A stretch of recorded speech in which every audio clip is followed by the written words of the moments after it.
السلام عليكم ورحمة الله وبركاته. الحمد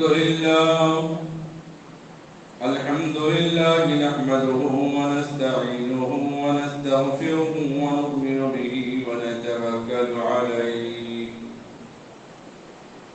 ونعوذ بالله من شرور أنفسنا ومن سيئات أعمالنا. من يهده الله فلا مضل له ومن يضلله فلا هادي له. ونشهد أن لا إله إلا الله وحده لا شريك له.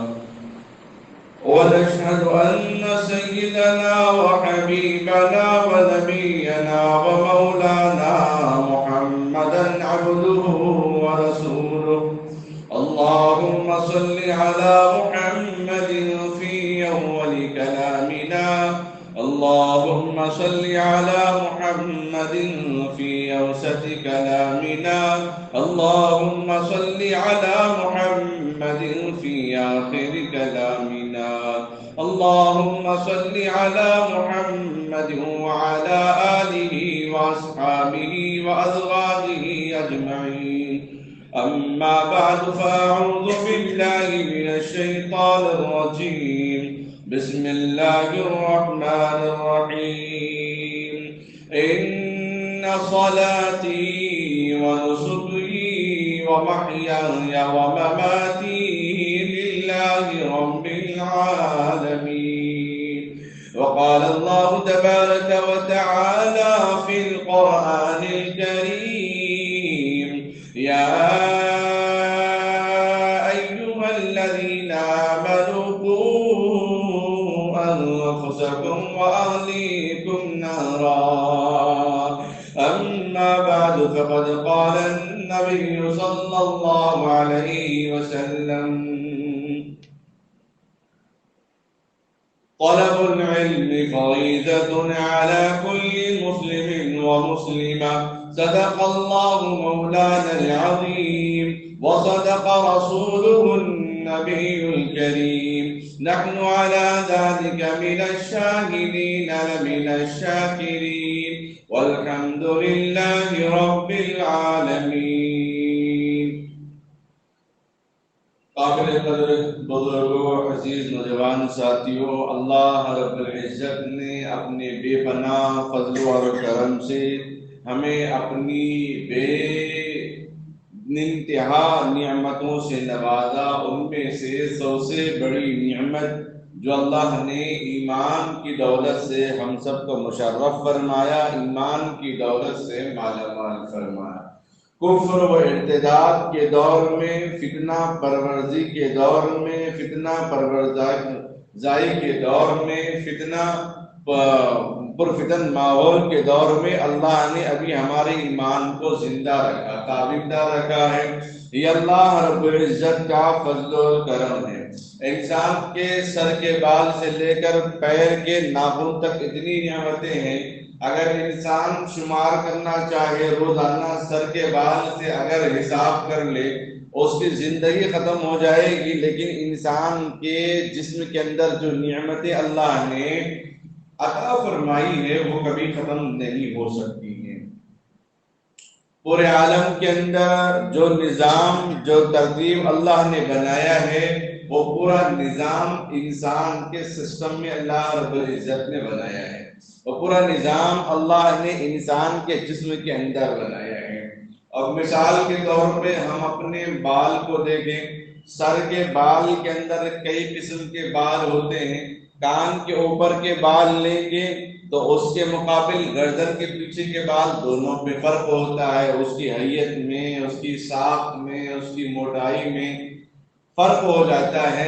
بیچ سر تالو کے اوپر اگر ہم بال کو دیکھیں تو اس کے بالوں کی کیفیت الگ ہو جاتی ہے. ذرا نیچے آئے، اپنے آبرو میں جو بال اللہ نے عطا فرمائے اس کی کیفیت الگ ہے. پلکوں کے جو بال اللہ نے عطا فرمائے جو سرما لگانے سے پلکیں بڑی ہو جاتی ہیں، ڈپلیکیٹ بیوٹی پارلر سے پلکوں کو خریدنے کی ضرورت نہیں پڑتی، وہ سر میں درد ہونے سے گولیاں کھانے کی ضرورت نہیں ہے، اس لیے کہ آنکھوں کے اوپر جو آنکھوں ہیں ان کے اوپر اگر تیل لگایا جائے تو سر کا درد ختم ہو جاتا ہے۔ کسی بھی ڈاکٹر کے پاس سر کی بیماری علاج کے لیے، بال کے علاج کے لیے جائیں گے تو سر کو سن کرنے کے لیے ڈاکٹرز آنکھوں کے اوپر انجیکشن دیتے ہیں۔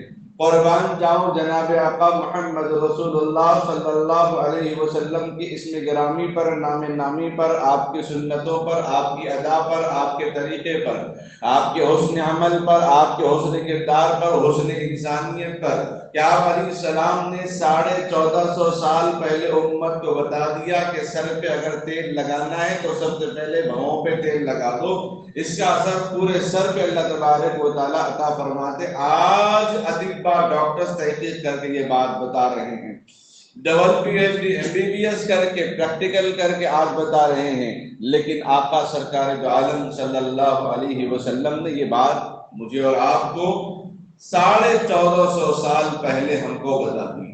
سر پہ تیل لگانے سے چکناٹ ہو جائے گی، آپ کہاں لگائیں گے، لگائے تو پھر نہانا پڑیں گا، پھر ایسے نکل گئے تو اچھا نہیں آتا، نہیں ہوتا، پھر منہ کی بو آ جائے گی، تکلف ہو رہا ہے تو کم سے کم یہاں بھی تیل اگر لگا لیں گے تو اس کا بدل ادا ہو جائے گا، یہ نبی علیہ السلام کی سنت سے ہو سکتا ہے۔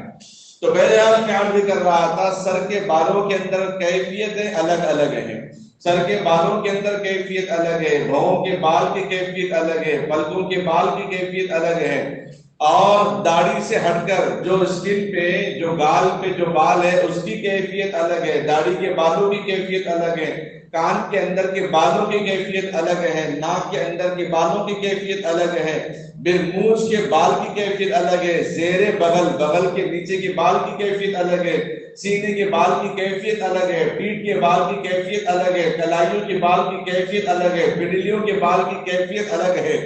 اللہ نے ایک نظام پوری دنیا کا خود انسان کے اندر بنا دیا ہے۔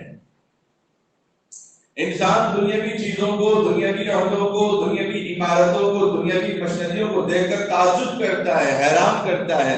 اللہ فرماتے ہیں ہم نے تیرے اوپر، تیرے جسم کے اندر اتنے آلات، اتنی چیزوں کو ہم نے جنم دیا ہے، پیدا کیا ہے، اگر تو اس کو دیکھتا تو ہمارا شکر ادا کرنے کے لیے تیرا جسم تیرے لیے کافی ہے، تیرا جسم تیرے لیے کافی ہے۔ اللہ رب العزت نے انگنت نعمتیں مجھے اور آپ کو عطا فرمائی ہیں۔ خدائے وحدہ لا شریک کے بعد وَقَضَىٰ رَبُّكَ أَلَّا تَعْبُدُوا إِلَّا إِيَّاهُ وَبِالْوَالِدَيْنِ إِحْسَانًا۔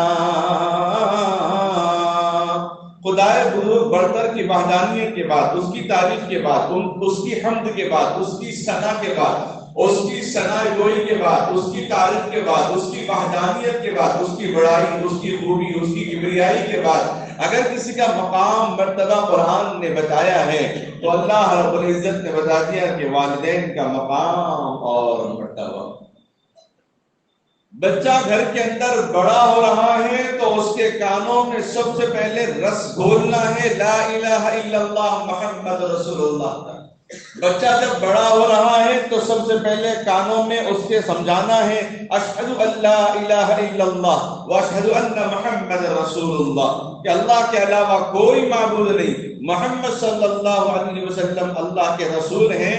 اس بات کو بچوں کے ذہن میں اتنا بٹھانا کہ اگر وہ تنے تنہا ویران مقام پر بھی چاہے، دشمن کے علاقے میں بھی چلے جائے، رات کی تاریکی میں چلے جائے، 4 کتوں کے درمیان اکیلا تنہا محسوس کرے، اس کو اس کے باپ کا وہ کلمہ یاد آنا کہ میرے باپ نے، میرے استاد نے، میری ماں نے مجھے سکھایا تھا کہ اللہ کے علاوہ کسی کی طاقت بڑی نہیں، میں کتوں سے کیوں ڈروں، اس اندھیرے سے کیوں ڈروں، ان ظالموں سے کیوں ڈروں، اس ظلمت سے کیوں ڈروں، اس تاریکی سے کیوں ڈروں، ان آوازوں سے کیوں ڈروں، ان بھیڑ سے کیوں ڈروں، مجھے تو ڈرنے کی ضرورت نہیں، بچانے والی ذات اللہ کی ہے، طاقت والی ذات اللہ کی ہے، بڑائی والی ذات اللہ کی ہے۔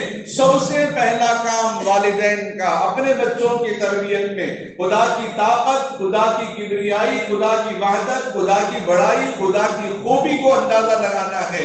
یہ آسمان یہ زمین کا مالک وہ ہے، بادشاہوں کا بادشاہ وہ ہے، قل اللهم مالك الملك تؤتي الملك من تشاء وتنزع الملك ممن تشاء وتعز من تشاء وتذل من تشاء بيدك الخير إنك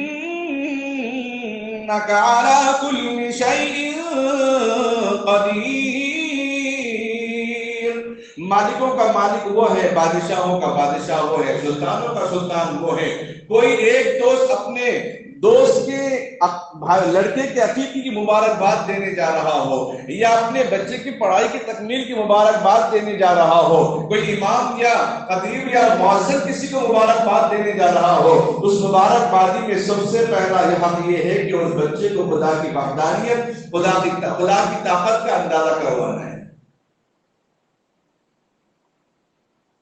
اس بچے کو ترغیب دینا ہے، ترغیب دلانا ہے، ہمت دینا ہے۔ جب ہر ایک کی زبان سے بچہ سنتا رہے گا تو بچہ بھی بول اٹھے گا، لا الہ الا اللہ، لا الہ الا اللہ، لا الہ الا اللہ۔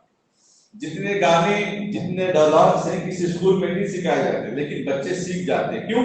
گھر میں بول بالا ہے، بار بار لگائے جا رہے ہیں، ماں بھی وہی کہہ رہی ہے، باپ بھی وہی دیکھ رہا ہے، بھائی بھی وہی دیکھ رہے ہیں، پڑوسی وہی دیکھ رہے ہیں، محلے والے بھی وہی دیکھ رہے ہیں، رشتے دار بھی وہی دیکھ رہے ہیں۔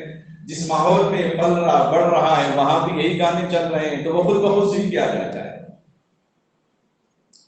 سب سے پہلا کام نوجوانوں کی تربیت کے لیے دینی فکر، دینی مزاج پیدا کرنے کے لیے خدا کی طاقت، خدا کی وحدانیت، اور خدا کی ذات، خدا کی طاقت کسی مذہب کے لیے خاص نہیں ہے، کسی مسلک کے لیے خاص نہیں ہے، کسی ذات کے لیے خاص نہیں ہے، کسی خاندان اور پریوار کے لیے خاص نہیں ہے۔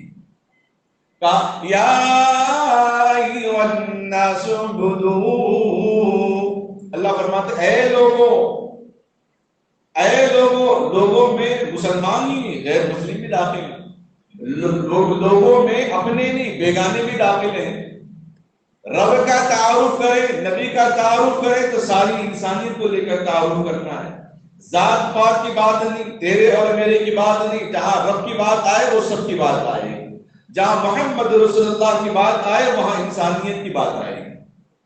رب نے یہی سکھایا، نبی علیہ السلام نے یہی سکھایا۔ تو اللہ رب العزت فرماتے ہیں لڑکا پیدا ہو تو دائیں کان میں اذان دینا، بائیں کان میں اقامت دینا، اللہ کا حکم، نبی علیہ السلام کا طریقہ۔ جب لڑکا جب بڑا ہوتا ہے، بولنے کے قابل ہو جاتا ہے، سننے کے قابل ہو جاتا ہے، اس کے اندر سماعت کی قابلیت پیدا ہو جاتی ہے، کچھ کرنے کے لیے اس کے اندر اللہ جستجو پیدا کرتے ہیں، تو اللہ اس کو پیغام دیتے ہیں۔ کیا پیغام دیتے ہیں؟ اللہ تعبدوا الا ایاہ، میرے علاوہ کسی کی عبادت نہ کرنا، وَبِالْوَالِدَيْنِ إِحْسَانًا، اور والدین کا احسان ماننا۔ ہم نے، اللہ نے کیا حکم دیا، نبی نے کیا فرمایا؟ لڑکا پیدا ہو جب بولنے لگے تو اس کو اللہ سکھاؤ، جب بولنے لگے تو کلمہ سکھاؤ، جب سمجھنے لگے تو خدا کی طاقت کا اندازہ کراؤ۔ اگر تم نہ ہو آفس میں ہو، اگر تم سفر میں ہو، اگر تم حضر میں ہو، اگر تم اپنی ڈیوٹی میں ہو، اگر تم عمرہ اور حج کرنے کے لیے چلے گئے ہو، اندرون ہو بیرون ہو، کہیں بھی جائیں، بیٹا تمہارا، بیٹا ہمارا اکیلا اپنے آپ کو محسوس نہیں کرے گا، وہ تو یہ سوچے گا ہمیشہ کہ میرے باپ نے، میری ماں نے، میرے استاد نے یہ بتایا کہ ہم اکیلے نہیں ہیں، اللہ کی طاقت ہر جگہ موجود ہے، اللہ کی قوت ہر جگہ موجود ہے، اللہ کی ذات ہر جگہ موجود ہے۔ اس کے اندر سے دنیا کا ڈر نکل جائے گا، جب خدا کا ڈر دل میں بیٹھ جائے گا وہ جھوٹ بھی نہیں بولے گا۔ تو اللہ نے پہلا پیغام اپنا تعارف کروایا، جب بچہ بولنے لگے تو اللہ نے بچوں سے مخاطب فرمایا، نوجوانوں سے مخاطب کر کے کیا کہا؟ وَبِالْوَالِدَيْنِ إِحْسَانًا، والدین کا احسان مانو، والدین کی قدر کرو، والدین کی تقریب کرو، والدین کی عزت کرو، والدین کو محترم جانو۔ ہم امام کو محترم سمجھتے ہیں، مؤذن کو احترام کی نگاہوں سے دیکھتے ہیں، خطیب کو قدر کی نگاہوں سے دیکھتے ہیں، حاجی کو قدر کی نگاہوں سے دیکھتے ہیں، عمرہ کر کے آنے والے کو محبت کی نگاہوں سے دیکھتے ہیں، نیک کام کرنے والے کو رشک کی نگاہوں سے دیکھتے ہیں، لیکن یہ سب میں سب سے زیادہ حقدار ایک نوجوان کے لیے اس کے ماں باپ ہیں۔ اس کی نماز اگر مسجد میں نہ ہو تو گھر میں ہو سکتی ہے، لیکن باپ کا مقام اور مرتبہ اگر وہ نہ اپنایا تو اللہ کے یہاں وہ قبول نہیں ہو سکتا۔ اگر وہ سفر میں ہے تو بغیر مسجد کے اس کی نماز ہو سکتی ہے، بیمار ہے تو چار پائی پہ نماز ہو سکتی ہے، لیکن ہر حالت میں والدین کی نافرمانی نہیں ہو سکتی۔ نوجوانوں کے لیے دوسرا پیغام، والدین ہماری روحانی طاقت بھی ہے، والدین ہماری جسمانی طاقت بھی ہے۔ جسمانی طاقت خلق من ماء دافق، والدین کی ضروریت سے اللہ رب العزت نے انسان کو وجود بخشا ہے۔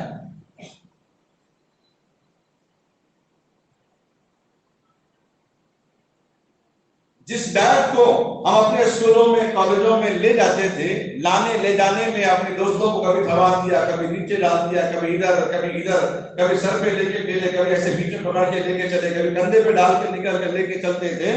عثمان نے 9 مہینے ہمیں اپنے پیٹ میں سنبھال کے رکھا ہے۔ 9 مہینے اپنے بوجھ سے ایک ہی جگہ پر سنبھال کے رکھا ہے۔ اسی لیے اللہ رب العزت نے فرمایا، اب یہ بات کیوں؟ اگر ہم نوجوان سمجھتے ہیں کہ ہماری منزلیں آسان ہوں، ہماری تجارت میں برکت ہو، ہمارے کاروبار میں برکت ہو، ہماری زندگی میں عافیت ہو، میاں بیوی کی زندگی اچھی گزرے، تو اللہ فرماتے کہ میرے علاوہ کسی کے سامنے جھکنا نہیں، میرے علاوہ کسی کی عبادت کرنا نہیں، میرے علاوہ کسی کو پکارنا نہیں، اور دوسرا کام اپنے والدین کا احترام چھوڑنا نہیں۔ اس کے بغیر کوئی انسان دنیا میں کامیاب نہیں ہو سکتا۔ اگر کامیاب ہوتا ہوا دکھائی دے تو دنیا ہی اس کی جنت ہے، آخرت اس کی جنت نہیں۔ اس بات کی علامت ہے۔ صحابہ روتے تھے اگر نعمتوں پہ نعمت مل جائے، 2 وقت کا کھانا اگر صحیح مل جائے، صحابہ روتے تھے کہ اللہ نے دنیا میں ہماری نعمتیں مکمل کر دی، کہ آخرت میں ہماری نعمتیں نہیں؟ بھوک میں، پیاس میں، شدت میں، تکلیف میں، رنج میں، الم میں، غم میں، بیماری میں، مصیبت میں، مصیبت زدہ میں صحابہ جنت کو یاد کرتے تھے۔ جو دنیا میں سے لے گا اللہ اس کو جنت میں آسانی عطا فرمائیں گے، آرامی عطا فرمائیں گے۔ اسی لیے تو نبی نے کہا تلووں کے نیچے اگر ایک کانٹا بھی چبھتا ہے تو اللہ اس کے بدلے ایک نیکی عطا فرماتے، گناہ کو ختم فرماتے۔ اندازہ لگائے، وہ ماں 9 مہینے تکلیف سے بیٹے کو جنا، پھر 2 سال تک اپنے خون جگر سے اپنے سینے سے چمٹا کر لگا کر دخول سے سینچ کر دودھ بنا کر پلایا، اور اس باپ نے اپنی دھوپ، اپنی سردی، اپنی بارش، اپنی رات، اپنے دن نہ دن دیکھا نہ رات دیکھا، ناؤ دیکھا نہ تاؤ دیکھا، اس کی خدمت، اس کی ضروریات کے لیے ہمادن محنت، مشقت، مزدوری کر کے وہ اپنے گھر کی ذمہ داری کو سنبھالتا رہا۔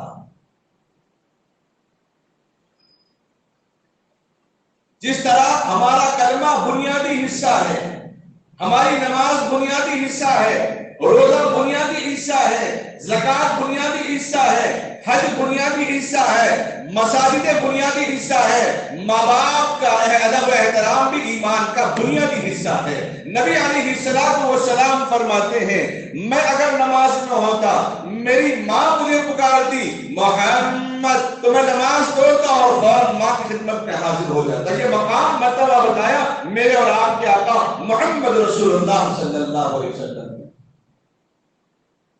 ہم سب کرنے تیار ہیں، امام کو خوش کرنے تیار ہیں، مؤذن کو خوش کرنے تیار ہیں، دوستوں کو خوش کرنے تیار ہیں، اپنے سسرال کو خوش کرنے تیار ہیں، اہل غیروں کو خوش کرنے تیار ہیں، پڑوسیوں کو ہائے بائے کرنے تیار ہیں، ماں باپ سے خیریت کرنے کے لیے تیار نہیں ہے، جن کی ابتدا سے ہماری زندگی، جن کے انتہا سے ہماری جنت اور جہنم کا فیصلہ ہونے والا ہے۔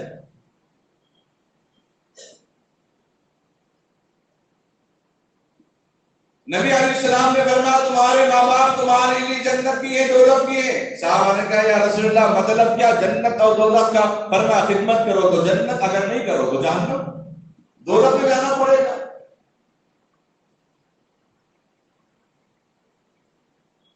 اگر ماں باپ نبی ہے تو فرمایا باپ کے بدلے چچا اور ماں کے بدلے خالہ کا ادب و احترام کرنا، چونکہ یہ باپ کے برابر ہے، یہ ماں کے برابر ہے۔ وہ بھی نہ ہو تو پھر اللہ کے نبی علیہ السلام نے فرمایا تمہارے باپ کی عمر کے جو دوست ہیں، تمہاری ماں کی عمر کی جو خاتون بوڑھیاں ہیں، ان کا احترام کرنا تمہارے ماں کا احترام کرنے کے برابر ہے۔ باپ کے دوست کا احترام کرنا تمہارے باپ کے احترام کرنے کا ثواب ہے۔ یہ بنیادی حصے ہیں۔ ہمارے کاروبار، ہماری تنخواہ 10,000 ہے، 20,000 ہے، 15، 50، 2 لاکھ، 30 لاکھ، اس سے کوئی مطلب نہیں ہے۔ ہمیں تو برکت چاہیے، ہمیں تو رحمت چاہیے، ہمیں تو سکون کی زندگی چاہیے، ہمیں تو عافیت کی زندگی چاہیے۔ اور سکون اور برکت صرف تنخواہوں میں نہیں ہے، عافیت کی زندگی مال میں اللہ نے نہیں رکھا، ورنہ جتنا بڑا مالدار ہوتا ہے اتنے گولیاں کیوں کھا رہا ہے؟ ٹینشن ختم کرنے، بیماریاں ختم کرنے اتنی گولیاں وہ کیوں کھا رہا ہے؟ مال میں اللہ نے آرام نہیں رکھا، سکون نہیں رکھا، عافیت نہیں رکھی۔ ہاں، جس کے ساتھ ماں باپ کی دعائیں ہیں اللہ نے اس کو سکون کی زندگی دی۔ جس کو اللہ نے ماں باپ کی دولت عطا فرمائی ہے اللہ نے اس کو قبول فرما لیا ہے۔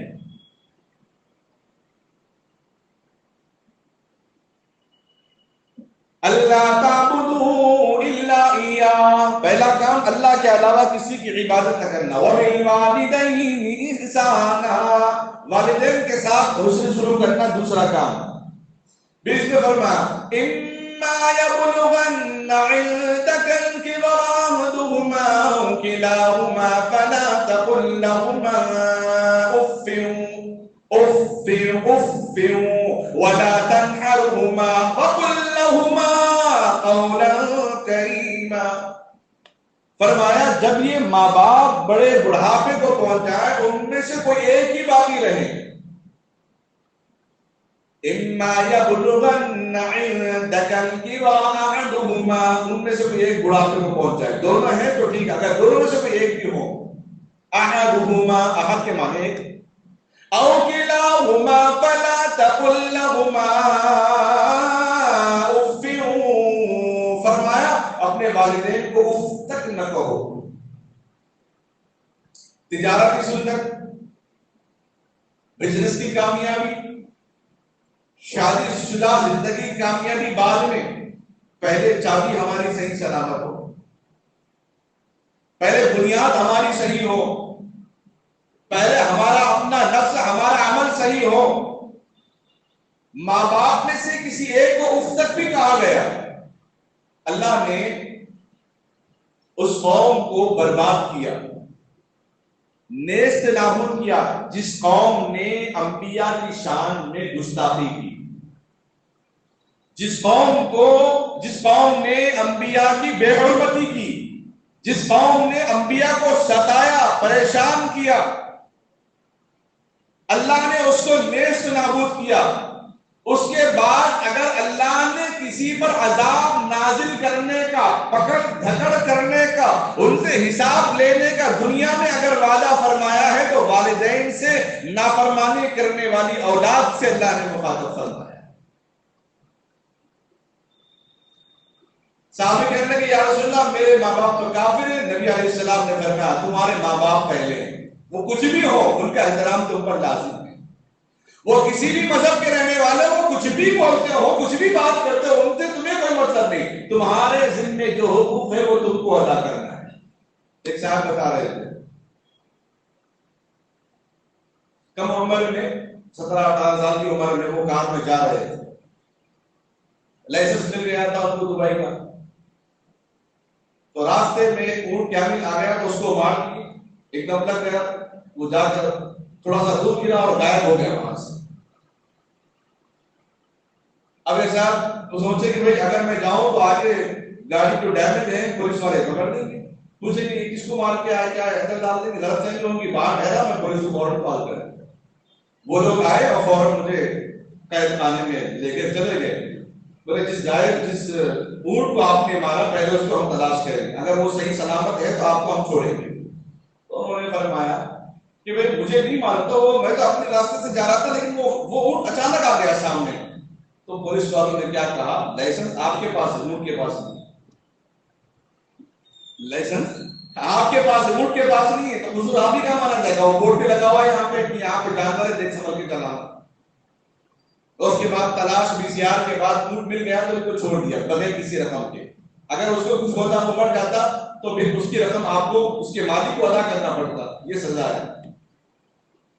ماں باپ کچھ بھی ہو تو وہ ان کی ذمہ داری ہے، لیکن آپ کے ماں باپ پہ آپ نے کیا کیا؟ اللہ کو سے تم ان کی نطفے سے بنے ہو، ان کی ذریت سے پیدا ہو، ان کی محبت، ان کی شفقت، ان کی عنایت سے تم پیدا ہوئے ہو. تمہارے ذمہ جو حکم تھا تم نے کیا کیا؟ ہم اپنے ذمے بھول جاتے ہیں، ہمارے ذمے جو ہو گئے وہ بھول جاتے ہیں. انہیں ایسا کرا، انہیں ایسا کرا، انہیں ایسا، انہیں ایسا، اس میں ہم لگے ہوئے رہتے ہیں. اسی میں ہماری آدھی زندگی گزر جاتی ہے. اب بڑھاپے میں آ کے ہاتھ ملتے رہتے ہیں، افسوس کرتے تھے ایسا کرنا تھا، ویسا کرنا تھا، ایسا ہونا تھا، ویسا ہونا تھا. تو اس بات کو ذہن میں رکھ لیں. نمبروار ترتیب کو ہمارے نوجوانوں کے لیے خصوصاً یہ پیغام ہے. جب بھی امت میں بگاڑ پیدا ہو، اختلافات میں، روایات میں، عذاب میں، بیماریوں میں، لڑائی جھگڑوں میں جو امت مبتلا ہوتی ہے، صحابہ کو شکست ہوتی تھی، جب کسی جنگ میں ہارتے تھے تو بیٹھ کے مذاکرہ کرتے تھے کہاں ہماری کمی ہو گئی. یہ نہیں کہ تلوار اور تیز کرنا ہے، گھوڑے اور لے کے آنا ہے، جانور اور نہیں، ہمارے اعمال میں کمی کہاں ہوئی.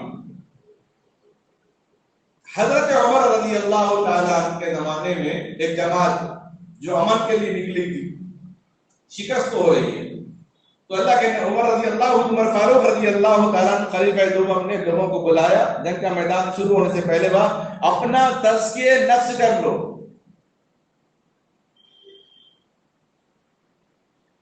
اپنے اعمال کا جائزہ لے لو، محاسبہ کر لو، حساب کر لو کہ کہاں سنتوں میں کمی ہو رہی ہے، کہاں فرائض میں کمی ہو رہی ہے، کہاں واجبات میں کمی ہو رہی ہے، کہاں حقوق میں کمی ہو رہی ہے.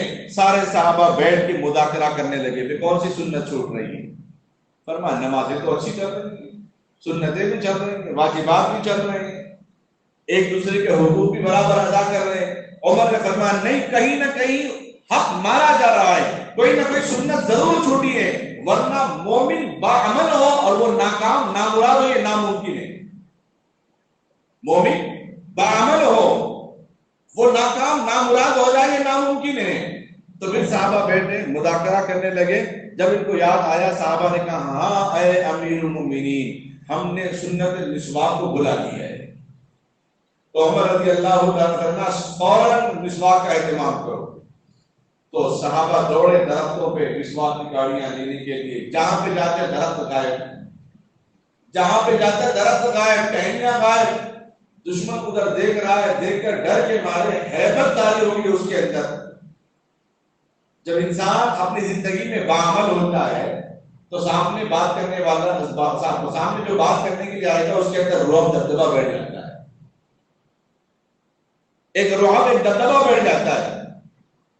نکاح کی محفل میں ایک روحانیت، ایک محبت، شفقت کس کے اندر ہوتی ہے؟ نوشے کے چہرے میں ہوتی ہے. مسجدوں میں کس کو ہوتی ہے؟ امام کے چہرے کے اندر ہوتی ہے. مؤذن کے چہرے کے اندر وہ رعب و دبدبہ رہتا ہے.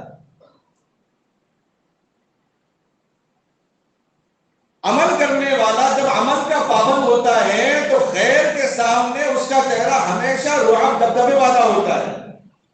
جب اس سنتوں پر عمل کرنے کے لیے لوگ دوڑے اور درخت کے غائب ہو رہے ہیں، دشمن دیکھ کر ڈر گیا، ہائے یہ کیا ماجرا ہے، آج تک ہم نے ایسی قوم کو نہیں دیکھا جس پہ چل رہی وہ درخت غائب ہو رہا ہے. ان کو وہ جنگ بدر یاد آ گیا.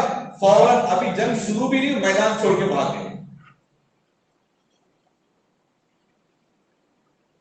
مسلمانوں کی اجتماعی کمزوری اعمال کو چھوڑنا ہے. وہ تو سنت کی بات کر رہے ہیں تو ہم تو فرائض چھوڑ رہے ہیں. وہ تو سنت کی بات کر رہے ہیں، ہم تو ماں باپ کا ادب و احترام چھوڑ رہے ہیں. وہ تو سنت کی بات کر رہے ہیں، ہم تو بڑوں کا ادب و احترام چھوڑ دیے. وہ تو سنت کی بات کر رہے ہیں، ہم اپنے بچوں کے حقوق ادا کرنا ہی بھول گئے. تو بچہ نیک صالح، اللہ کے نبی علیہ السلام نے فرمایا اولاد مانگو تو صرف اولاد نہیں، نیک صالح اولاد مانگنا. جس طرح زکریا علیہ السلام نے مانگا، جس طرح ابراہیم علیہ السلام نے مانگا، جس طرح یعقوب علیہ السلام نے مانگا. رب هب لي من الصالحين، اے اللہ مجھے نیک صالح اولاد عطا فرما. خالی اولاد نہیں، نیک صالح اولاد. تو معلوم ہوا کہ سب سے پہلے ماں باپ بننے والے، میاں بیوی اولاد کی تمنا کرنے والے اللہ سے دعا کرنا، اے اللہ نیک اولاد عطا فرما، صالح اولاد عطا فرما۔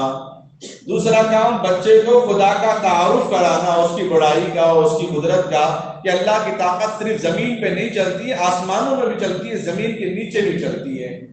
ہمارے پیدا کرنے سے پہلے بھی اللہ کی طاقت تھی، ہم مر جائیں گے لیکن اللہ کی طاقت، اللہ کی قدرت برقرار رہنے والی ہے۔ اور تیسرا کام ماں باپ کا ادب احترام بچوں کو بتانا۔ ہم اپنا مقام مرتبہ اگر بچوں کو نہیں بتائیں گے تو بچے بڑے ہو کر ہمارا احترام کیا کریں گے؟ اپنے لیے صحیح نہیں، اپنے لیے نہیں بلکہ بچوں کی بھلائی اور کامیابی کے لیے۔ بچے اگر ماں باپ کی خدمت کریں گے تو اللہ ان سے راضی ہو جائے گا، نبی ان سے خوش ہو جائیں گا، وہ جو مانیں گے اللہ ان کو عطا فرمائے گا، وہ جو کام کریں گے اللہ ان کو قبول فرمائے گا۔ موسیٰ علیہ نبینا علیہ الصلوۃ والسلام نکلے بارگاہ خداوندی میں کلام کے لیے، اللہ نے فرمایا موسیٰ مانگو، چاہے آج دے یا نہ دے وہ ہماری مرضی ہے۔ موسیٰ علیہ السلام اللہ سے کلام کرنے والے ہیں، اللہ فرماتے ہیں، اللہ سے فرمایا اللہ یہ کیا بات ہے، آج تک تو آپ نے ایسا نہیں کہا چاہے دے یا نہ دے وہ ہماری مرضی ہے۔ اللہ فرماتے موسیٰ جب بھی تم گھر سے باہر نکلتے تھے 4 ہاتھ آسمان کی طرف اڑتے تھے، 2 ماں کے 2 باپ کے، اور دعا کرتے تھے تمہارے حق میں۔ آج تک ہم نے تم کو جو بھی دیا ہے وہ ماں باپ کی دعاؤں کے صدقے، ماں باپ کی دعاؤں کے بدلے دیا ہے۔ ایک صاحب میرے پاس آئے، انہوں نے خطیب صاحب دکان کی افتتاح کرنا ہے، چلنا ہے آپ کو کسی بھی حال میں چلنا ہے۔ میرا اس دن اور بھی 2 جگہ پروگرام تھا۔ اب میں ان سے معذرت کروں تو بولیں گے نہیں آپ کو چلنا ہی چلنا ہے۔ تم نے بتایا سب سے بڑا مقام مرتبہ کس کا ہے پتہ ہے؟ ہم جو ہے دنیا والوں کو دکھانے کے لیے کہ فلاں صاحب کو ہم لے کے آئے، فلاں MLA کو ہم لے آئے، فلاں لیڈر کو ہم لے آئے، دکان کی افتتاح کرنے کے لیے اپنی طاقت بتانا چاہتے ہیں، لیکن جو برکت کی طاقت ہے وہ کہاں ہے؟ وہ تو ہمارے گھروں میں ماں کی شکل میں، باپ کی شکل میں۔ میں نے کہا اپنے والدین کو بلائیے، والدین کی خدمت کا نتیجہ ہے آپ اس مقام مرتبے کو پہنچے ہیں۔ میں پہنچ جاؤں گا، بعد میں بھی آ جاؤں گا، ایک خطیب نہیں ملا تو اور خطیب آپ کو مل جائیں گے۔ اگر ایک ماں یا ایک باپ اگر دنیا سے چلے گئے تو پھر دنیا چھان لے پھر لے آپ تلوے کھل جائیں گے آپ کے، لیکن نہ پھر ماں ملنے والی نہ باپ ملنے والا ہے۔ اور آپ کی دعاؤں میں، آپ کی دکان کی برکت کے لیے خطیب کی دعا سے زیادہ ماں باپ کی دعاؤں کی ضرورت ہے۔ میں نے فضائل بتایا تو وہ پھر الحمدللہ وہ تیار ہو گئے، ماں باپ کو محبت سے شفقت سے بلایا تو ماں باپ بھی بڑے متاثر ہوئے کہ بچہ مجھے اس قدر کی نگاہوں سے دیکھتا ہے، جو کام بڑے لیڈروں کے ساتھ کرنے کا ہے، بڑے علماء کے ساتھ کرنے کا ہے، بڑے خطیب کے ساتھ کرنے کا ہے، وہ کام میری اولاد مجھ سے کرا رہی ہے۔ وہ ماں باپ رات بھر دعائیں کر رہے ہیں، اللہ میرا بچہ اس قابل بن گیا، دکان میں برکت دے، رحمت دے، نیک اولاد دے اس کو۔ رات بھر ماں باپ دعائیں کرتے ہوئے صبح آ کے دکان کی افتتاح کرے، الحمدللہ 1 مہینے میں سکسیسفل ہو۔ اگر دوسرے کو بلاتے تو کیا بنے گا، پبلک کتنی رہے گی، لفافہ کتنا دیں گے، کیا منظر رہے گا، کھانا کیا رکھیں گے، یہ سب خیالات تو آتے رہیں گے نا۔ برکت تو اپنی جگہ ہے، رحمت تو اپنی جگہ ہے، لیکن اصل برکت جب ماں باپ وہاں آئیں گے، آپ مٹھائی وغیرہ تقسیم کریں گے، کیا ماں باپ بولیں گے پہلے ہمارے کو نہیں کھلایا؟ نہیں، ان کو کھلا، ان کو خیال کرو، یہ دعائیں ہیں۔ اگر وہ ماں باپ دیکھ بھی گئے آپ کی طرف تو وہ دعا ہے۔ اگر آپ دیکھ لیں ماں باپ کو محبت کی نگاہ سے، یہ آپ کا حج مقبول ہے۔ اس سے بڑی دولت کیا ہے؟ ہم دنیا کی چیز کو بھول گئے، اب دنیا والوں کو خوش کرنے کے لیے نکل رہے ہیں کہ نہیں ہم لڑیں گے، ہم کریں گے۔ گھر کے اندر کی کیفیت جو اللہ کی بنیادی حصہ بتایا وہی چیز نہیں ہے ہماری۔ تجارت نوکریاں بعد میں، پہلا جو کام اللہ نے ہمیں سمجھایا ماں باپ کی خدمت کرو، ماں باپ کے رضا میں راضی رہو، ماں باپ کو خوش کرو۔ اپنا کوئی مسئلہ رہا تو اپنے انداز میں ماں باپ کو سمجھا، وہ سمجھ جائیں گے۔ نہیں ماں باپ نہیں سمجھتے بھائی ہمارے، ذرا الگ ہے، آپ کو بولنا نہیں آیا 5 سال تک، ماں باپ سمجھ کے آپ کو کھلاتے رہے پلاتے رہے، آپ کی پسند ناپسند تو معلوم ہے ماں باپ کو، اور آپ کو جب بولنا آ گیا تو آپ کہہ رہے کہ ماں باپ کو سمجھ میں نہیں آتا ہمارا کام۔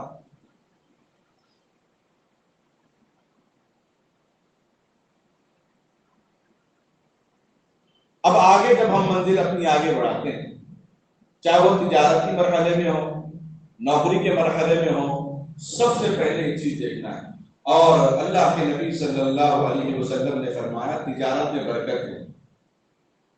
عنوان بڑا تفصیل ہے لیکن وقت کی کمی ہے، میں آگے عنوان کو بڑھا رہا ہوں۔ نبی علیہ السلام نے فرمایا تجارت میں برکت ہے۔ آدمی چاہے کم تنخواہ میں نوکری کر رہا ہو، کم تنخواہ میں اپنا کام انجام دے رہا، اس سے کوئی مطلب نہیں ہے، لیکن تجارت میں برکت ہے۔ میرے استاد محترم حضرت مولانا اسلم صاحب نقشبندی دامت برکاتہ العالیہ، میرے فراغت کے بعد میرے والد محترم نے ایک پروگرام رکھا فارغین علماء ادب تخصصات کے لیے۔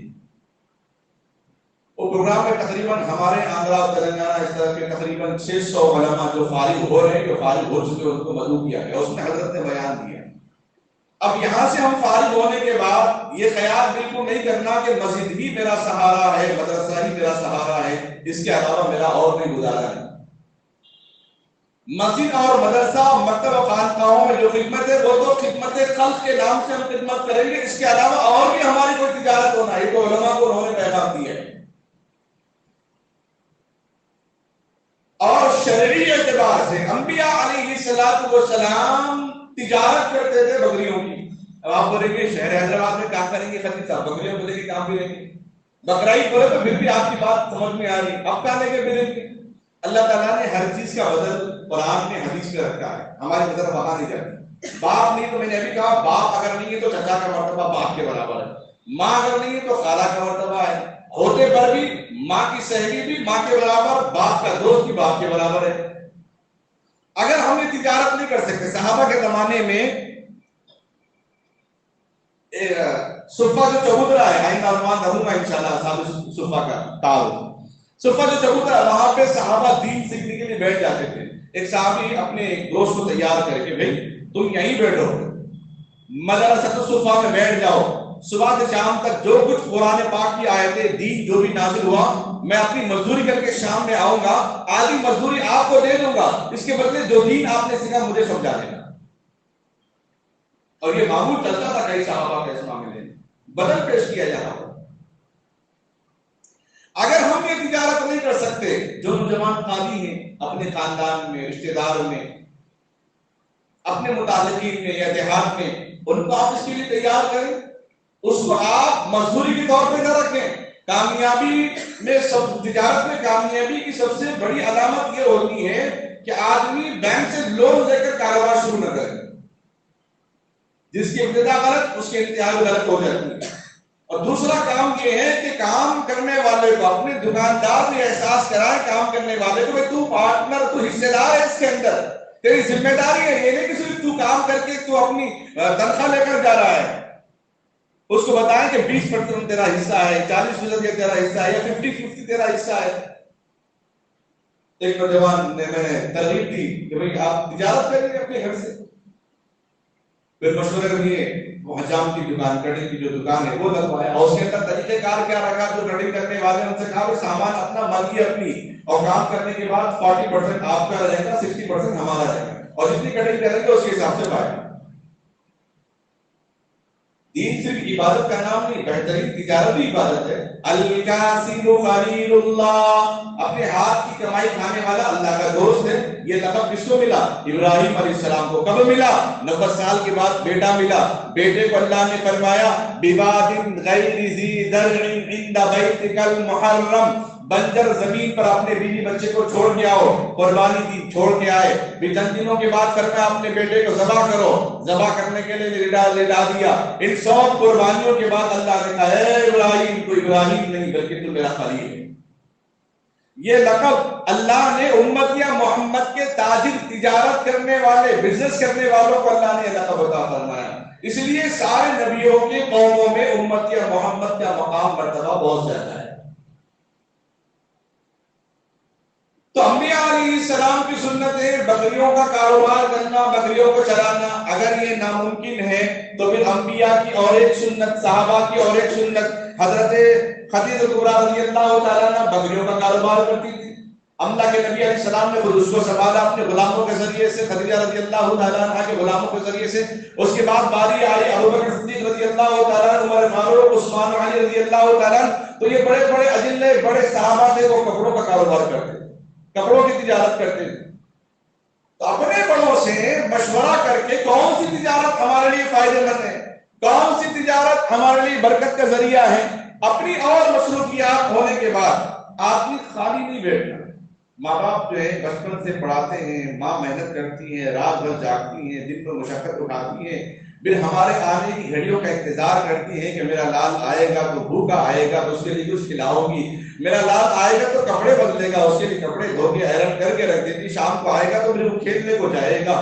سب فکریں کرنے کے بعد بچہ اس قابل ہو جاتا ہے کہ باپ کے کندھے کے برابر ہو گیا، یا اس کی چپل باپ کی چپل برابر ہو رہی ہے۔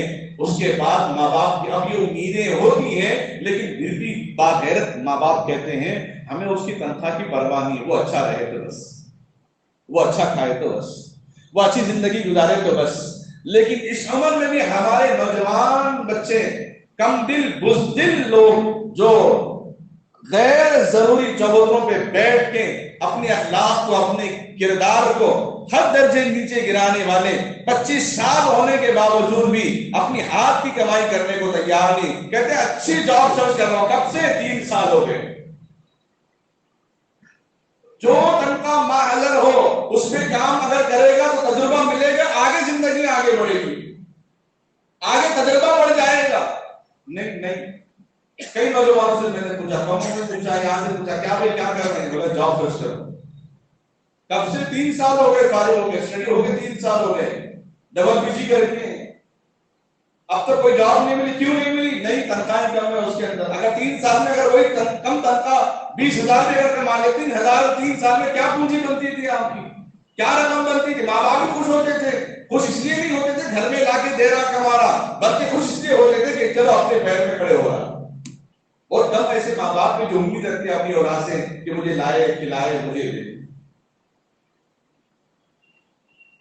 اسی لیے ضروری اس بات کی ہے کہ نوجوان حضرات پڑھنے والے بچے بھی خالی نہ رہیں۔ اللہ کے نبی علیہ السلام 12 سال کی عمر، کیا عمر ہے، 10-12 سال کی عمر میں اپنے چچا ابو طالب سے فرماتے چچا میں بھی چلوں گا دنیا چلانے آپ کے ساتھ، میں نہیں رہوں گا گھر میں۔ 12 سال کی عمر میں اللہ کے نبی علیہ السلام اپنے چچا کا ہاتھ بٹانے نکل گئے، تب سے آپ بکریاں چلا رہے ہیں۔ اس لیے فرماتے محدثین بکریاں چرانے سے انسان کے اندر تواضع آ جاتی ہے، یہ انبیاء کی سنت ہے۔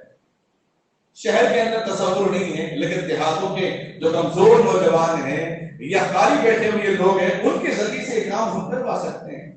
انسان چاہے تو کیا نہیں کر سکتا ہے، اور ماں باپ کو بھی اس بات کا خیال رکھنا چاہیے کہ جو جس کو اس کے لیے میں جنت کا دروازہ ہوں، اس کے لیے میری بیوی کو جنت کے قدموں کے لیے، اس کے قدموں کے نیچے اس کی جنت ہے، تو گویا میری بیوی جنت کا حصہ، میں جنت کا دروازہ ہوں، تو مجھے اپنی اولاد کے ساتھ کیسا پیش آنا ہے۔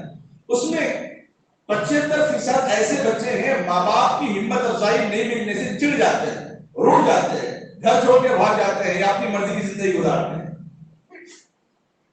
ہمیشہ یہی نہیں کہ اولاد ماں باپ کو سمجھے، لیکن اولاد ماں باپ کو چاہیے کہ پہلے اولاد کو سمجھ کر اس کی تربیت کرے۔ محدثین فرماتے ہیں جب بچہ اتنا بڑا ہو جائے کہ اس کے چپل باپ کے پیر میں آ گئے یا باپ کی چپل بیٹے کے پیر میں آ گئی ہے، تو حاکمانہ انداز چھوڑ دینا، حکم دینا چھوڑ دینا، یہ لاؤ وہ لاؤ، یہ کرے تو اچھا رہتا بیٹا۔ تو بچہ خوش ہو جاتا کہ بھائی مجھے اپنے دوستوں کے جیسا میرے والد بات کر رہے ہیں، گویا کہ میرے سے ملنے والے جو لوگ ہیں وہ میرے دوست نہیں، اصل دوست تو میرے ابا ہیں جو ہر رشتے میں بیٹھے ہوئے ہیں۔ نبی علیہ السلام لوگوں سے ایسا پیش آتے، ہر کوئی اپنا محسن سمجھتا نبی علیہ السلام کو دیکھ کر۔ حضرات صحابہ امیر المؤمنین جتنے بھی خلیفہ بنے، امت کے ساتھ ایسا بیہیویئر ان کا تھا، ہر کوئی سمجھتا کہ نبی میرے لیے خاص ہے، نبی میرے لیے خاص ہے، نبی میرے لیے خاص ہے۔ جو ہماری خاص اولاد ہے وہ بڑی ہو کر بولنے اور سمجھنے اور اعلان کرنے، ڈنکے کی چوٹ پر کھڑے ہو کر فخر کرنے تیار ہے، میرے ابا ہے۔ کیوں؟ بچے جب بڑے ہوتے ہیں، بالغ ہو جاتے ہیں، تو باپ کا رویہ تبدیل ہونا چاہیے، باپ کے اخلاق تبدیل ہونے چاہیے۔ اس کی وجہ سے بچے کا ذہن بھی بدل جاتا ہے۔ بچے چھوٹے سے بڑے ہوتے ہیں، ذہن بدلتا ہے، ان کے بڑھنے کی عمر کے حساب سے ہمارا لب و لہجہ، ہمارا ٹاکنگ پاور بھی چینج ہونا چاہیے۔ تبدیل اگر ہو جائے گا تو بچہ بھی محسوس کرے گا ہاں میں بڑا ہو رہا ہوں، یہ عمر میں مجھے یہ کرنا چاہیے، مجھے یہ عمر میں یہ کرنا چاہیے۔ اور اللہ کے نبی علیہ السلام نے بچوں کو تو بتا دیا، نوجوانوں کو چاہے تم جتنے بھی بڑے ہو جائیں، تمہارے 10-12 بچے بھی کیوں نہ ہو جائیں، لیکن تم آخر کسی کے اولاد ہو۔ ایک مرتبہ نبی نے کیا فرمایا؟ گھوڑے کے بچے کو لے آؤ جہاد میں نکلنے کے لیے۔ صحابہ نے فرمایا جہاد میں نکلنے کے لیے، جان کی بازی لگانے کے لیے گھوڑے کا بچہ کیا کام آئے گا؟ نبی نے فرمایا اگرچہ اس کے 10 بچے ہو جائیں تب بھی وہ گھوڑے کا ہی بچہ ہے۔ یہ بتانے کے لیے احساس بتا رہے ہیں نوجوانوں کو کہ ماں باپ اصل تمہارا مقام ہے، ان کی اجازت، ان کی پرمیشن کے بغیر کوئی کام اگر کریں گے تو پھر ہمارے لیے خیر و عافیت کا ذریعہ نہیں رہے گا۔ جو تڑپ جو فکر ماں باپ کو ہمارے بچپن میں بڑے ہونے کے بعد ہماری کچھ ایسی حرکتوں، کچھ ایسی نفرتوں، کچھ ایسے کام کی وجہ سے ماں باپ یہ کہنے پر مجبور ہوتے ہیں، جو دعائیں اور ہاتھ اٹھا کر ماں باپ مانتے تھے، اے اللہ مجھے اولاد عطا کر، تہجد پڑھ کے راتوں میں اٹھ کے جمعہ میں، شب قدر میں، راتوں میں دعاؤں میں بیٹھ کے دعائیں تمنا کرتے تھے، التجا کرتے تھے، آج وہی بوڑھے ماں باپ اپنی جان نمازوں میں بیٹھ کے کہتے ہیں اللہ ایسی اولاد اگر سدھر گئے تو ٹھیک ہے، ورنہ نہیں پیدا ہو تو اچھا، نہیں پیدا ہوتا تو اچھا ہوتا۔ خواہ خواہ ہماری کو تکلیف دے رہا ہے، ہماری تجارت، ہمارا بزنس، ہمارا کاروبار، ہماری نوکریاں اصل نہیں ہے، ہمارے ماں باپ کی دعائیں اصل۔ ماں باپ اگر راضی ہیں تو ہماری ہر تنخواہ، ہر ملازمت میں اللہ ہمیں برکت عطا فرمائے گا۔ ضروری نہیں کہ تنخواہ 3 لاکھ ہو تبھی انسان کو کامیابی ملے گی، اور روز کے کاروبار میں اللہ نے برکت رکھی ہے، روز کی جو آمدنی ہوتی ہے اس میں اللہ نے برکت رکھی ہے۔ میں آج نوجوانوں سے خصوصی گزارش کرتا ہوں ان چیزوں کا اہتمام کریں۔ سب سے پہلی بنیادی چیز اللہ کی طاقت کا اندازہ پیدا کر لیں، ہم اللہ کی قدرت کا اندازہ پیدا کر لیں۔ دوسری چیز ماں باپ کا جو احترام، ہر درجہ کا احترام رکھنا، اپنے مشوروں میں، اپنی دعاؤں میں، اپنی خدمت میں ماں باپ کو پیش رکھنا۔ امام اگر نہیں ملے، فون نہیں اٹھایا، خطیب نہیں ملے، کوئی غم نہیں، لیکن ماں باپ اگر فون نہ اٹھائیں، ماں باپ اگر ناراض ہو جائیں تو پھر ہمارے اور آپ کے لیے بہت بڑا خسارہ ہے۔ اس چیز کو آپ سمجھیں اور تجارتی سنت کو اپنانے کا ہر درجے خاص اہتمام کریں۔ اپنی زندگی کو خالی ضائع ہونے نہ دیں، یہ وقت گیا وقت پھر ہاتھ آتا نہیں، یہ جوانیاں چلے جائیں گی تو پھر واپس نہیں آئیں گی۔ اپنے وقت کو ضائع نہ کریں، کسی نہ کسی دکان میں، کسی نہ کسی تجارت میں، کسی نہ کسی فیلڈ میں لگ جائے، پڑھنے پڑھانے میں لگ جائے، کسی نہ کسی خدمت میں لگ جائے، لیکن خالی اپنے آپ کو بالکل نہ رکھیں۔ جن خالی اگر رکھیں گے تو وہ سستی انسان کے اندر پیدا ہو جاتی ہے، وہ سستی انسان کو کھا جاتی ہے۔ بڑے بد حضرات بھی جو نہ ہو، زیادہ وقت گھر میں گزارنے کا اہتمام نہ کریں، مسجد میں، اپنے کاروبار میں، گھر کے لیے وقت محدود ہونا چاہیے، گھر کے لیے وقت محدود ہونا چاہیے۔ ہمارے استاد محترم رمضان کی چھٹیوں کے بعد بیٹھے ہوئے تھے دفتر میں، علماء ملاقات کے لیے گئے، عید کے بعد ملاقات کے لیے اپنے بچوں کی دعاؤں کے لیے سے لے کے چلے گئے۔ ایک مولانا گئے ملاقات کرنے کے لیے، بولے میاں چھٹیوں کے بعد اب تک تم دکھے ہی نہیں؟ بولے حضرت میں گھر میں ہی تھا۔ تو حضرت کہنے لگے میاں گھر میں زیادہ نہیں رہنا، گھر میں زیادہ رہنے سے عورت بنا جاتا، عورت کو بھی قدر نہیں رہتی، آئیں وہ یہیں سے جب بولے جب بنا کے کھلائیں گے، نہ وقت متعین ہے، نہ آنا متعین، نہ جانا متعین ہے۔ آنے جانے کا وقت متعین ہوتا، باہر کی مصروفیات رہتی تو گھر والی کی بھی قدر ہوتی کہ ہاں آ رہے آ رہے آ رہے، ورنہ وہی بستر، وہی جھاڑو، وہی گندا، وہی کچرا، پھر وہی صورت کے جیسا وہ سیم چیز سامنے آ جائے گی، پھر آگے کیا ہوگا؟ گھر کی ٹوٹل دال ہو رہا ہوگا۔ اس لیے ان چیزوں کا اہتمام کریں، خصوصاً نوجوان حضرات۔ یہ بولتے نا مرکزی معاملہ، ہندوستان کے معاملہ خطرے میں کچھ نہیں، یہ ماں باپ کی دعائیں لے کر اگر ہم کام کریں گے تو ہماری ہر منزل سکسیسفل رہے گی، کامیاب رہے گی۔ اللہ سے دعا ہے اللہ تعالیٰ ہم تمام امت مسلمہ کو کہنے سننے سے زیادہ عمل کرنے کی سعادت نصیب فرماوے، آمین۔ وآخر دعوانا الحمدللہ رب العالمین۔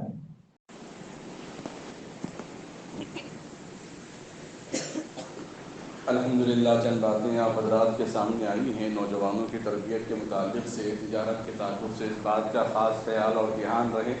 اللہ سے دعا ہے اللہ ہم سب کو عمل کی توفیق عطا فرمائے۔ حدیث میں اللہ کے نبی علیہ السلام نے فرمایا کسی ایک کی جان بچانا ساری انسانیت کی جان بچانے کا ثواب ہے، کسی ایک کی جان بلا وجہ لینا ساری انسانیت کو قتل کرنے کا گناہ ہے۔ اس لیے قابیل کو آج بھی قتل کرنے کا گناہ مل رہا ہے۔ آپ جانتے ہیں آج مورتی گنیش کو اٹھانے کا دن ہے، ہم ہر سال دیکھتے ہوئے آ رہے ہیں صبح سے وہ لوگ اٹھاتے تھے، لیکن آج صرف اور صرف ہمارے جمعہ کے احترام پر 2 بجے تک وہ لوگ نہیں اٹھائے، اور حکومت نے بھی اس کی اجازت نہیں دی۔ اب ہمارا واجب جو عمل ہے، فرض جو عمل ہے وہ مکمل ہو گیا، اب ہمیں بھی چاہیے کہ ان کو اپنا راستہ دے دیں، راستے میں ٹھہرنا یا ان کو انتشار کرنے کا بالکل موقع نہیں دینا چاہیے۔ ہندوستان جمہوری ملک ہے اور ہر ایک کا ادب احترام کا پاس و لحاظ رکھنا چاہیے۔ اس بات کا خاص خیال رکھیں جہاں بھیڑ ہو وہاں نہ جائیں، جہاں راستہ آسان ہو وہاں سے جانے کی حتی الامکان حتی المقدور آپ اس کی کوشش کرتے رہیں۔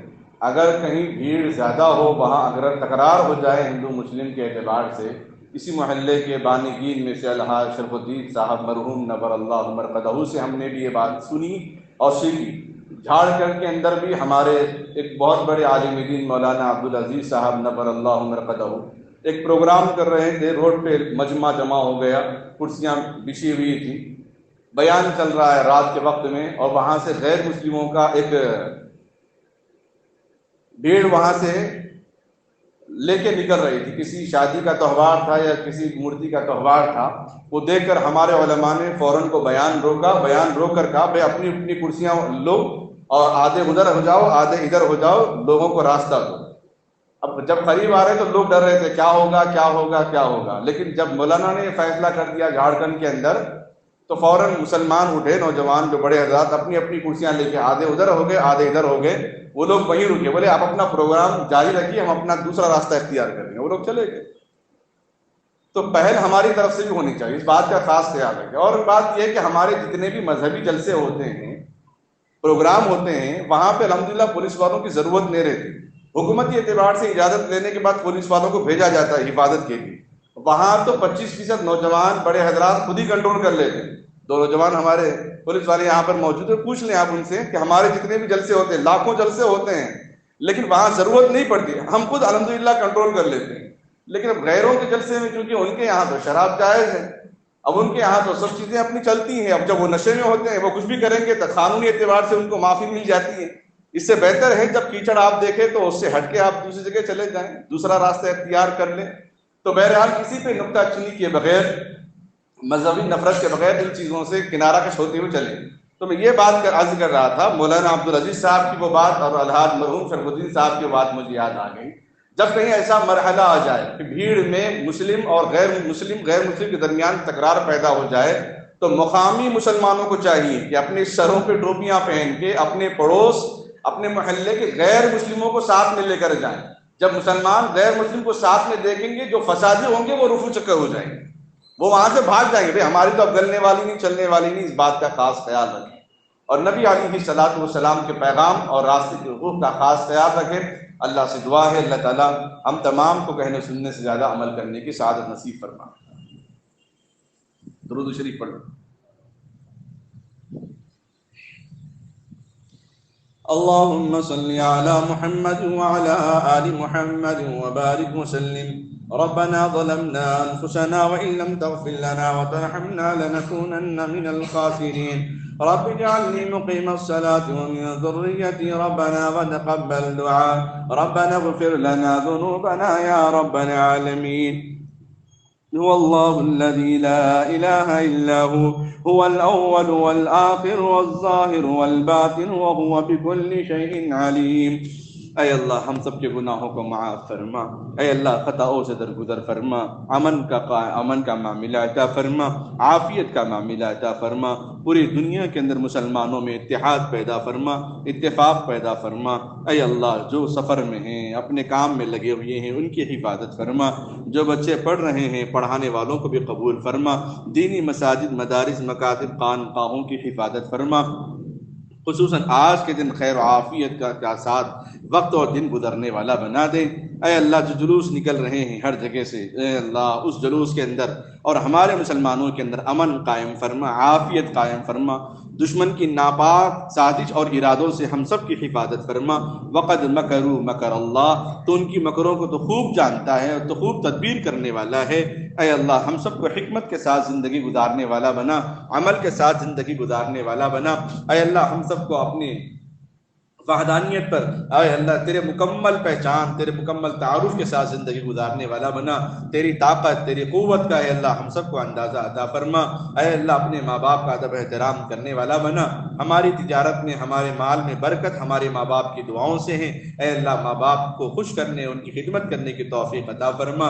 اے اللہ اپنی تجارتوں میں خیر و برکت عطا فرما، حلال روزی عطا فرما۔ جو نوجوان خالی ہیں اے اللہ کہیں نہ کہیں ان کو مصروف کر دیں تاکہ اے اللہ ماں باپ کی روحیں، ماں باپ کی زندگیاں، ماں باپ کا بڑھاپا، اے اللہ وہ اپنی زندگی میں اپنے بچے کو مصروف دیکھ کر خوش ہو جائیں۔ اے اللہ ماں باپ کی اطاعت اور کی فرما برداری سے اپنے کاروبار، اپنی تجارت، اپنی ملازمت، اپنا بیرون ملک سفر کرنے کی توفیق عطا فرما۔ جو عمرہ کر رہے ہیں ان کے عمرہ کو قبول فرما، ہم سب کو بھی حج عمرے کی سعادت نصیب فرما۔ اے اللہ مرحومین کی مغفرت فرما، بیماروں کو شفا عطا فرما۔ اے اللہ بیماروں کو شفا عطا فرما۔ اے اللہ جو لڑکیاں نکاح کے انتظار میں ہیں ان کے نکاح کو آسان فرما، پڑھنے والے بچوں اور بچیوں کو کامیاب عطا فرما۔ اے اللہ ہم سب کو ایمان پر خاتمہ فرما، تمام عذاب و رسوائیوں سے حفاظت فرما۔ اے اللہ اس چھوٹی موٹی دعا کو اپنے فضل و کرم سے محمد رسول اللہ صلی اللہ علیہ وسلم کے صدقہ طفیل قبول و منظور فرما۔ وصلی اللہ تعالی علی خیر خلقہ محمد وعلی آلہ واصحابہ وازواجہ واہل بیتہ اجمعین برحمتک یا ارحم الراحمین والحمد للہ رب العالمین۔